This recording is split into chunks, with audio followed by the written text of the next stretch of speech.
kulanti wacan oo wanaagsan daawadayaal idilkiinba meel walba aad naga daawanaysaan kuna soo dhawaada barnaamij cusub aan ugu magac darnay hamigii hirgalay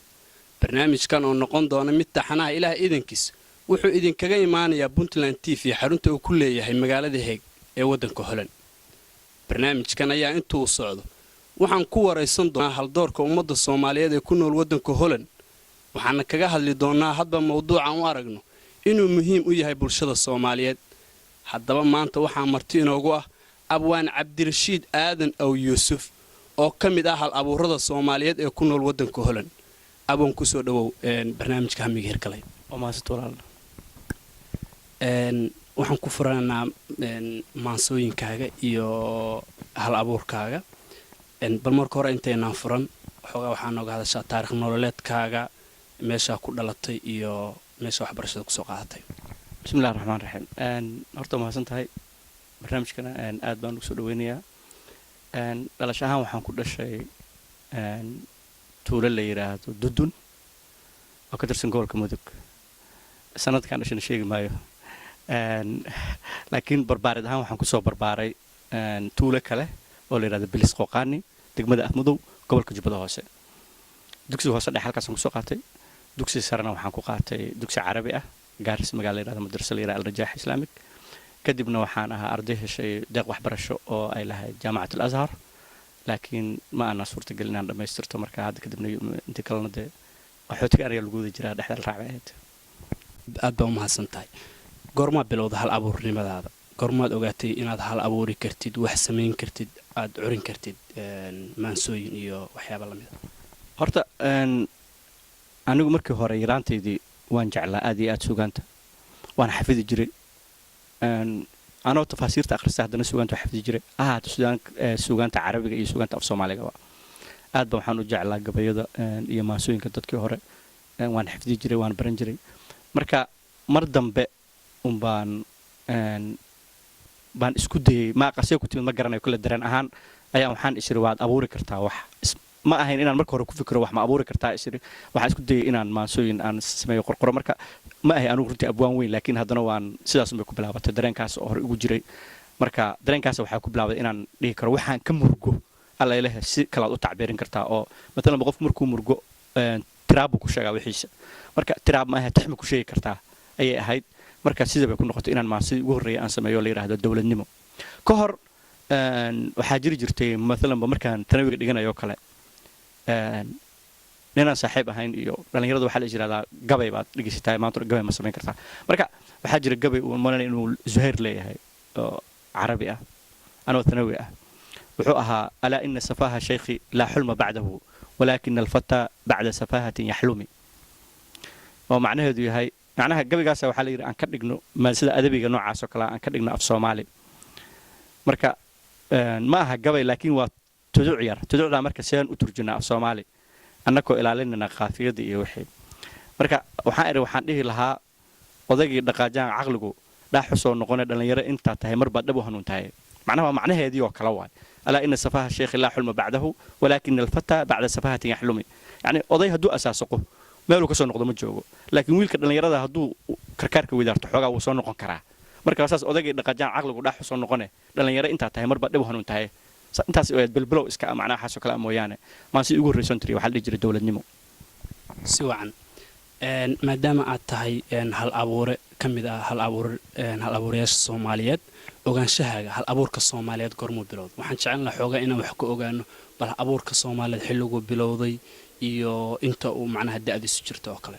wallahi horta run ahaan haddaan ku dhaw waqtigaas uu bilowday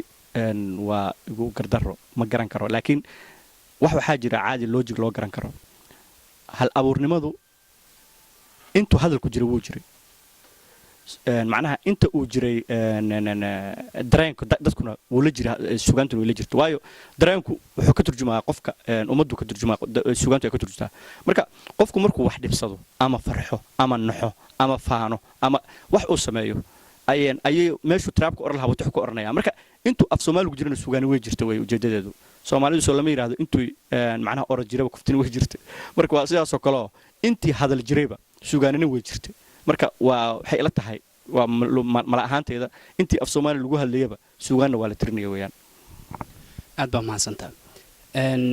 soomaalida waxaa lagu tiriyaa inay miqaam sare kaga jiraan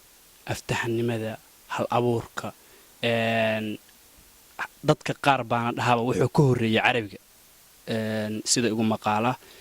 arrintaas maxaa u sababa ma ise aaminsantaha in aftahanimada soomaalida iyo hal abuurkooda uu gaarsiisan yahay heer la dhaho wuxuuba ka horreeyey luqadda carabiga luqadda carabiga ka horreeyey waxay ila tahay in ka badbadin ay tahay laakiinse inay soomaalidu yihiin dad aftahano ah oo macnaha suugaanta wax ku cabira waa laysaga markhaati kacay marag baa loo wada yahay laakiin anigu kuma dhiiran karo inaan dhaho af carabiga ka horreeyey aqoonna uma leh runtii laakiinse in af soomaaligu dadka soomaalidu ay suugaan wax ku cabiraan waa wax la wada ogsoon yahay oo jira aftahan ay yihiin oo ay macnaha dareenkooda ay kusoo gudbiyaan suugaan ahaan si uu u waaro waxyaalaha keeni karana waxaa ka mida maadaama aysan soomaalidu lahayn far qoran waxyaalaha keenay ka mid tahay dadku markaysan far qoran lahayn in ay ku ciil baxaan inay suugaan ahaan waxoodu taariikh ahaan u reebaan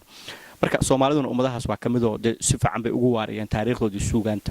oo marka aad u baahato waxay doon inaad soomaalidu ama ha ahaaton qabiiladooda ama siday yihiin ama degaankooda ama waxyaalihii soo maray negative iyo positive say u arkaayeen labadaba waxay ku waarayeen macnaha suugaantooda marka waa wax aad u wanaagsan inay dadka soomaalida suugaanta saa u tixgeliyaan waxaad samaysay maansada qareen qabiil goormaha samaysay maxaase kugu dhaliyey inaad samaysid qareen qabiil horta qareen qabiil waxaa ka horreeyay maanse la yidhahdaa garnaqsi qabiil garnaqsi qabiil maansada ugu horreysan ku sheegay waxay ahayd dowladnimo kadib ayaa waxaan sameeyey maansale dowladnimada markaan sameeyey ayaan inta badan soomaalida marka dadku dhex jirto waxaad arkaysaa ood raadinaysaa waxay dadku ka sheeganayaan dhibka soomaaliya maxaa wada maxaanu isku laynaynaa maxaanu dowlad u samaysan la'nahay yacni markaasa waxaa kugu soo noqnoqonaya erey la yidhahdo qabyaalad qabiil waa meesha laga dhammaan waaye marka waxaa igu dhalatay qabiilkani muxuu yahay qabiil okay qabiil soomaaliya qabiil baa dila qabiil baana yeelay qabiil markaas waxaan raadiyay bal inaan qabiilkii si macnawi ah aan u raadiyo si aan qabiil u arko ninkan macnaha marka aad si fiican soomaalida siyaasiyiinta iyo kuwa wadaadda sheegtay iyo markaad dhegaysato waxaa kuu soo baxayaba nin technica wata oo asagu yacni dareenkiisa gaarka ah leh oo cadow ah oo dagaalama oo dadka laaya sawir noocaasay ku siinayaan mogtahay marka waa inaad raadisa ninka asaga ah muxuu yahay oo qabiilka la yidhaahdo oo ama qabyaaladba xataa iska dheh dad baqaba ku dhahayn qabiilka uma jeegna qabyaalad baan u jeegnaa marka waxaan isku dayay inaan raadiyo baxdi aan sameeyo aan baaritaan sameeyo aan ku ogaado qabiilka iyo soomaalida waxa u dhexeeya marka baxdigaas waxaan qoray buug aan dhammaystirayn oo yar oo la yidhaahdo habdhaqanka bulshada iyo hanaanka dowladnimada yacni dowlad iyo bulsho maxaa u dhexeeya siday dowlad ku timaadaa maxay macnaha qabaa'ilku maxaa dhibka qabaa'ilku gaarka unugu haya maxay tahay marka waxaa ii soo baxday inaan qabiilkii raadiyo marka waa sheeko qabiilkii oo dacwoonaya garnaqsi qabiil wuu garnaqsanaya si dhab ah wuu garnaqsanaya soomaalida oo uu leeyahay warnimayo dee adinka dowladnimada garanayno saa u noolataan baad garan lahaydin mooyaane qabiilku waxba dadka ma yeelo kadib suugaantaas garnaqsiga qabiil markaan sameeyey dee wax dareen oo kale ma arag kadibna waxaan sameeyey qareen qabiil oo iyadana maanse kale ah marka labadooda saas ugu taxan yihiin oo isugu xigaan bal garnaqsi qabiil in yara nooga taabo garnaqsi qabiil horta 2000 xoogayga maan sameeyey waa maanso aan ku raadinaya qabiilka oo aan ugu tegayo waxay leedahay maansadu anoo gaban ciyaaliyo maantoo aan gaamuray wixii aan gumaad iyo gabagaba colaadeed shacab kala gadoodiyo gayaan kala hallaabiyo geesaaska dumarkiyo go'ayda iyo qaylada u soo joogay gabawarid aan su'aalka geystee yaa sida tan noo galay gabadanada dayreed gabayooxa ina tubay mee gacanku dhiigluhu miyaan weli dhab loo garan maraadkiibaa gedmaday oo goob looga wada haray geeljira hashiisii markuu gees walbaba dayey sow gudintii maankiyo maskaxdiisii may gadin anna baadi goobkii raacdada markaan galay isu geyn jawaabaha geeskay u badiyeen sida guuxu uu yahay ninkii geystay hadimada yaan u guday habeenuu gurigiisii ugu tegay waa qabiilkii anoon gaarin aqalkii yaa la furay ganjeelkii makaamirada gulucliyo qalab gooni baariyo midka garan hummaaggaa ku soo gaaray adigana waa guud caddaannimo garabdaar aan leeyahay salaan gaaban dabadeed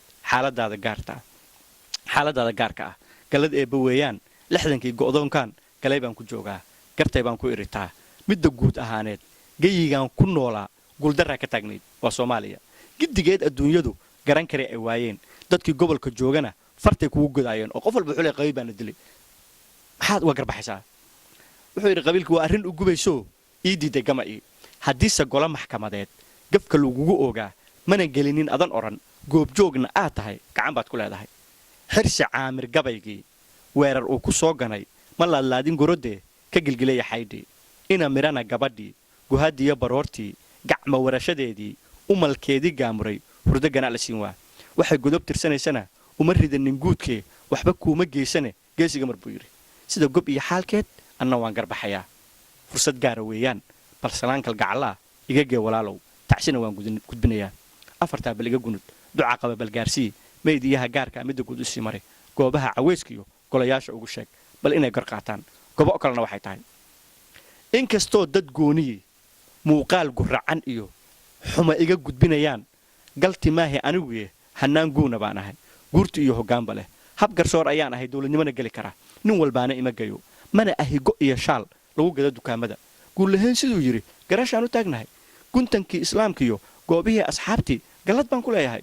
rasuulkuna xil gudashadii sal allahu calayhi wasalam garcadaayadaydii gugashuu u fidin jiray taladana la goon jiray rasuulka sal allahu alay wasallam markay shuukhdu qabaa'ilka u yimaadaan go'isu u dhigi jiray weligiina nin ma dhihin ugaas ma tiid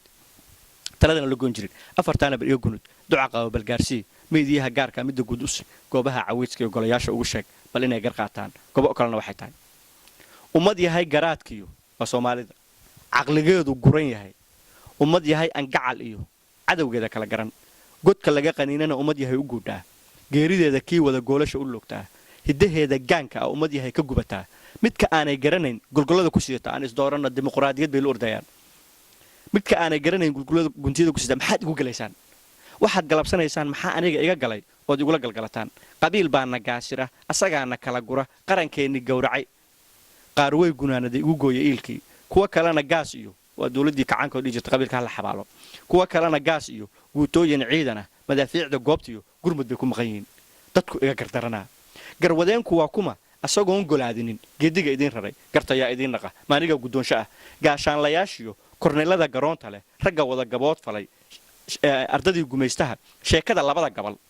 maan gardaadin anugu yaa laygu raadnaqan qabiilku wuxuu leeyahay waqooyi koonfur maba yaqaan asagu wuxuu yaqaanaa qabaa'il laakiin koonfur wax la yiraahdo waqooyi wax la yiraahdo maba yaqaanaba marka uu la yaabay yahay sheekada labada gabal maan gardaadin anugu yaan laygu raadgadan magadii shabeelka laye gabanadaadii geel baa ku joogsaday wuxuu yidhi gaf kaa dhacay giiraan u haystaa ayadaan ka gudayaa afartaana iga gunud duca qaba balgaarsii meediyaha gaarkaa midda guud u sii maray goobaha cawayskiyo golayaasha ugu sheeg bal inay gar qaataan gobo kalena waxay tahay anigoo aan idin gabin guyaal iyo guyaal badan garbaha idinku sidi jiray sawdinkii igooyee galab iga carraabee gobanimaynu hananno waad yara gabowday ee kaa gudubna igu yidhi maan garowsan hadalkaa guddoon baasan idin idhi gaalkiiyo siyaasigii aad daba guculayseen gurdan raaci waagii galbeed iyo ilaa bari isu soo minguurshee xaggee baad ku gaadheen inta calal la gooyaa gidaar laga lulaayo muusig loo garaacaa gobannimo masaasa surka qool la geliyiyo suud la isku geejaa gobannimo masaasa gaashaanqaad habaabaa gulufkiina hagayoo heenseeyey geenyada geelaan irmaanayn galoof iyo abeerbaad gaawaha u culataan guulo aanan jirin iyo gool aanan dhalan baad u tutaan gurbaanada guri aan dhisnayn baad ardaayada u goyseen ubad aan gurguurinin gaardiyay tidhaahdeen midha aydin guran karin guntiga u bannayseen ratigaad gurguriseen garjidkiiyo hoggaankii gadaal baad ka mariseen caynkiina guudkiyo garbahaad ka saarteen 30 sannana gudahood gabaahiir istaagteen sida goosan weerhalay gooyaha u kala diday gorayada sideedii gabbal baa idin dumay intaasoo gaf oo dhacay maydnaan garwaaqsane gudcurkii ayaad weli indhihii ku gubaysaan ilaa 60 ilaa haddan lona xisbi aan dooranno gadaal maad mar eegtaan ogaataanna goortaa inaan limin la gaarine faranjiga godkiisii mid ka darana uu galay oo tunooyin gaaxdiyo gunta hoose nabar jira inaad guudka sare iyo gooyaha ka dhaydaan sow kama gaboodaan afartaana iga gunud duca qaba balgaarsii meediyaha gaarkaa midda guud u sii maray goobaha cawayskiyo golayaasha ugu sheeg bal inay gar qaataan gobo kalena waxay tahay waxba yaanan googaa kugu daalin geeraar afgobaadsi maahee soomaalida gabloolka ah ayaan ula gol leeyahay idinmaanan kala geyn garmadoobayaal iyo guudciroola tariyiyo gaari iyo barbaar iyo gurboodkii nimaan layd gorod iyo gamaan iyo geesley lo'diin iyo guunyo idinkamaan dhicin gashi idinkamaan qabo gobannimo ma dhaawicin ma gablaminin qarannimo inaad igu gariiftaan ii tagtaan gafuurada idin lama gudboonee go'an ahayn u fiirsada afartaana iga gunud duca qaba balgaarsii maydiyaha gaarka midda guud u simaray goobaha caweyskiyo golayaasha ugu sheeg bal inay gar qaataan gobo kalena waxay tahay waxba yaanan googa kugu daalin geeraar afkumaadsi maahee soomaalida gabloolka ayaan ula gol leeyahay idinmaana kala geyn garmadoobayaal iyo gudcirowlo taliya iyo gaari iyo barbaari iyo gurboodkiinimaan layn gorad iyo gamaan iyo goysley lo'diin iyo goonyo idinkamaan dhicin gashi idinkamaan qabo gobonnimo ma dhaawicin ma gablamanin qarannimo inaad igu gariiftaan ii tagtaan gafuurada idin lama gudboonee go'an hayn u fiirsana afartaana iga gunud duca qaba balgaarsii maydiyaha gaarka midda guud u sii maray goobaha caweyskiyo golayaasha ugu sheeg bal inay gar qaataan gobo kalena waxay tahay haddaydnaan gola kacaygiyo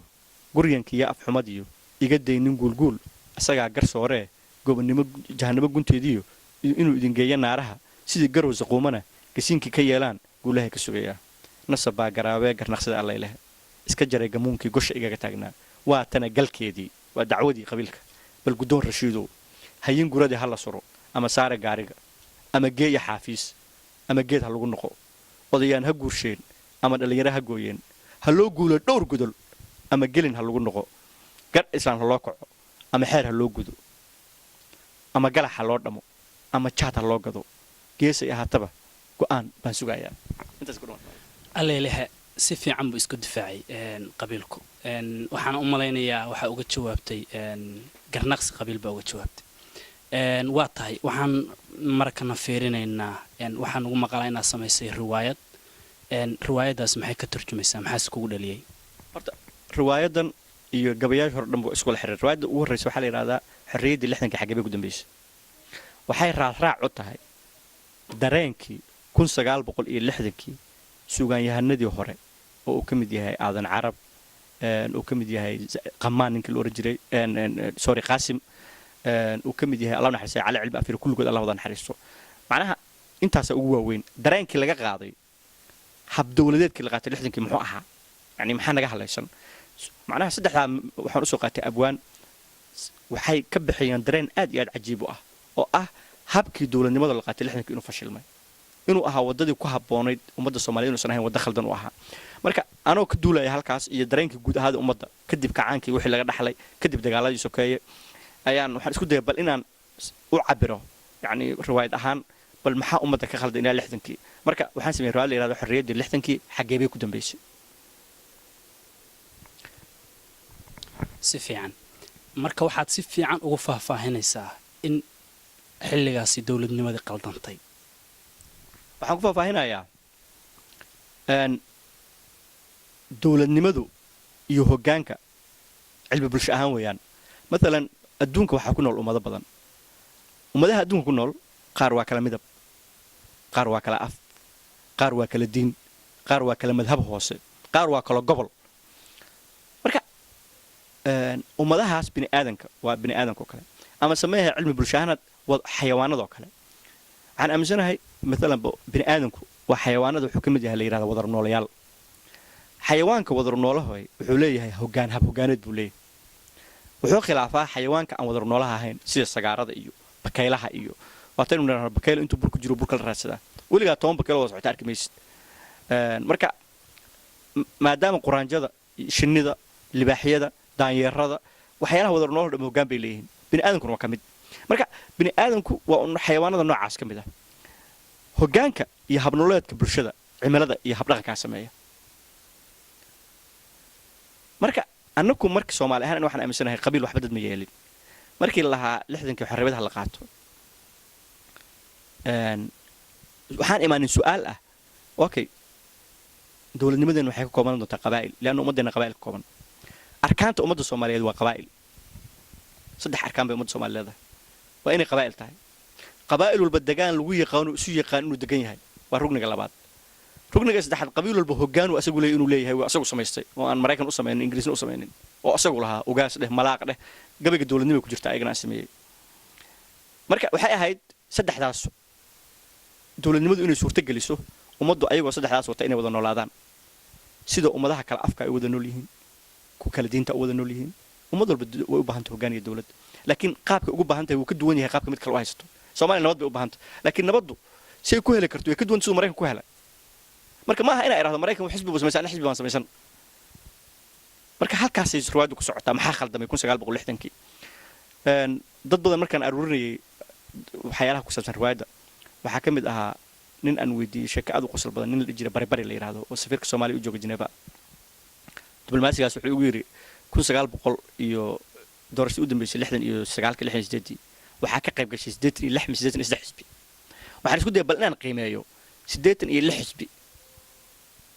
36 kun oo qof oo ka Soomaaliya warigaas xisbi bay lahayd 36 kun oo qof oo xisbi macnaha markaad fiiriso ma 86 isbitaal baa jirta wadanka ma 86 iskool baa jirta maya maxaa loogu baahday 86 xisbi maxaa keenay xisbigan sidiisaba xisbigu halkee uu naga soo galay annaka ba xisbi kifaaya xisbi waan leenahay qabaylada Soomaaliya xisbiyo magac kale uma baahno dheeraad ah oo dibadda naga soo galay marka riwaayaddu halkaas ka turjumaysaa ilaa ay burburka ka timaado kadib riwaayaddu waxay keenaysaa burburka yacni aan uma arkin 19 Soomaaliya inay burburtay Soomaaliya 60kii burburtaba 1960kii gobonnimo maynu qaadan gunnima sharciyeyna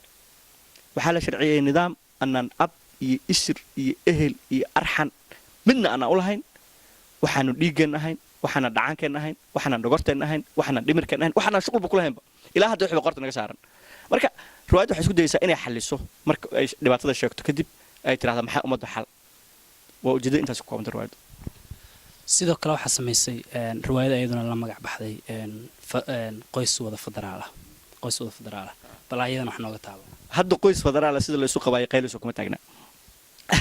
waa qoys federaal waa riwaayad ayadana waxay ka hadlaysaa waxaan federalismka la yiraahdo marka waa ayadana sida ka muuqato waa un qoys federaal de kulay waa un qoys iyo isqaba qoys federaal oo ay macnaha federaalku wuxuu yahay macnaha wuxuu la mid yahay dawladnimadii khaldanayd un baa la sii khaldaya wala si fogeeyo un marka waa qoyskii oo isqaba xafladahan Yurub lagu sameeyo la wada sameysanayo kadibna ay odaga iyo habartu kala tagi doonaan dhibaatada xafladahaas kadibna carruurta cadaan qaadan doono waa un asaas reedaas soo socota weeyaan ujeedada waa un dawladnimadu bay isku dhex ku jirtaa marka qoys federaal ah waxaan u maleynayaa inuu si dhaba u taabanayo dhibaatadan qurbaha ka dhacday sida ka muuqata hadalka wuxuu taabanayaa laba qof mid waa dadkan siyaasadda ku qarwa yani waxaad moodaa dadka dhan walba siyaasad iyo urur dadka dibadda dee waxa intay carruurtooda iyo reerkooda ku ego iska ilaahay alxamdulilah yimaado oo maskaxdooda iyo magacooda ilaashada iska yaryihiin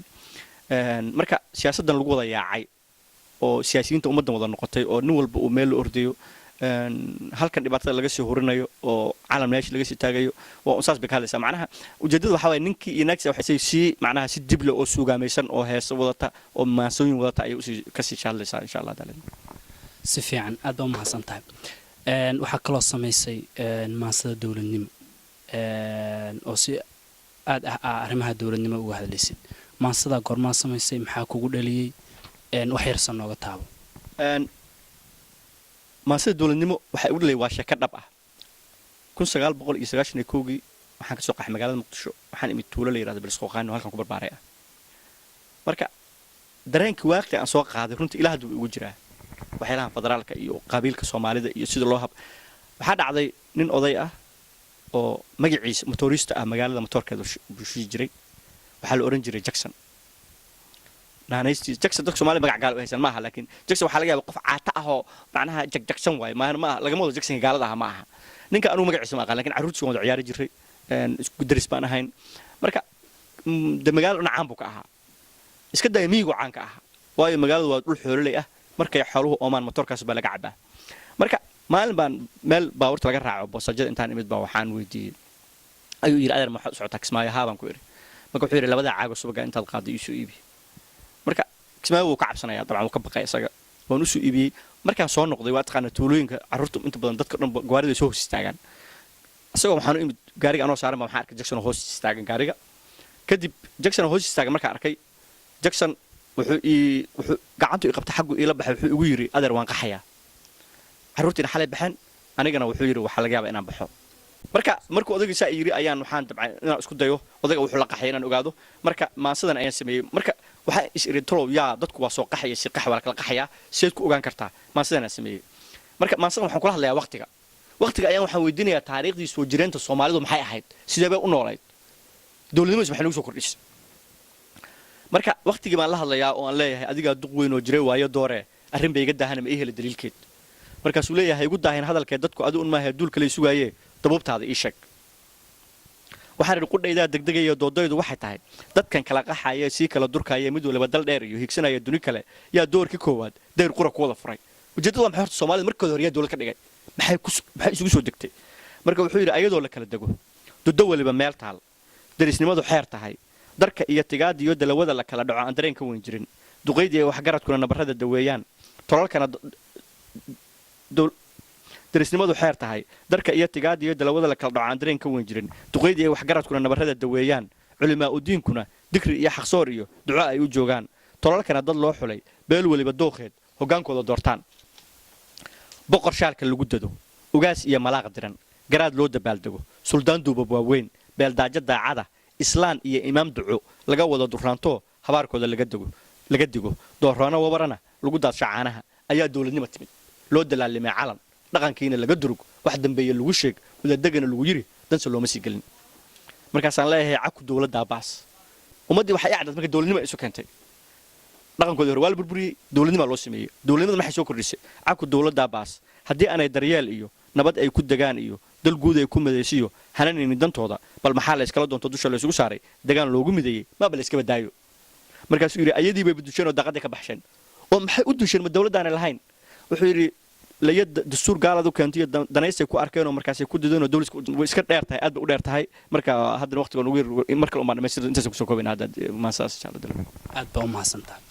daawadayaal intaas ayuu inoo ka eegayaa barnaamijka hamigii hirgalay oo aanu ku wareysanaynay abwaan cabdirashiid aadan aw yuusuf oo ka mid ah abwaaniinta haldoorka ah ee ku nool waddanka Holland barnaamijka waxaa idiin soo jeedinaya soo saarana ka ah anigoo ah Tawfiiq Shira Muuse dhanka kaamarada iyo farsamadu waa Sayid Cali Casayr intaan barnaamijkan lamida ku kulmi doono waa Tawfiiq Shire oo idin leh nabaadiino